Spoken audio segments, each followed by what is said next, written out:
अगला मसला समात फरमा लो। अगर किसी औरत ने रोज़ा रखिया, औरत वास्ते मसला खसूसन औरतों वास्ते, साड़ियाँ माँ बहनों वास्ते, बेटियां वास्ते, अगर किसी औरत ने रोज़ा रखिया, सरगी टाइम उन्हें सैरी खा ली, रोज़ा रख लिया, लेकिन फजर तो बाद या जोहर तो बाद उन्होंने हैज़ शुरू हो गया, माहवारी शुरू हो गई, तो ओदा की मसला है।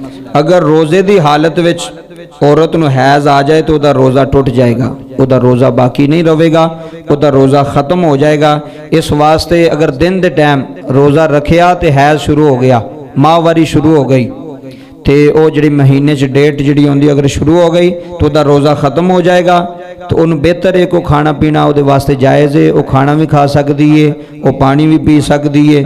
और अलबत्ता रमज़ान का महीना होवे तो बेहतर है वे कि औरत जी लोगों के सामने ना खावे पीए, जिन्होंने हैज़ शुरू हो गया बेहतर होवे कि परहेज़ करे, कमरे दे विच बह के अलहदा बह के छुप के वो खाना पीना खा सकती है, उन्होंने जायज़ है, वो तो गुनाह नहीं। जी औरत हैज़ शुरू हो गया रमज़ान दे विच रोज़े की हालत वे उसका रोज़ा ख़त्म हो गया, रोज़ा टुट गया, उन्होंने खा पी कर सकती है, खा भी सकती है, पी भी सकती है।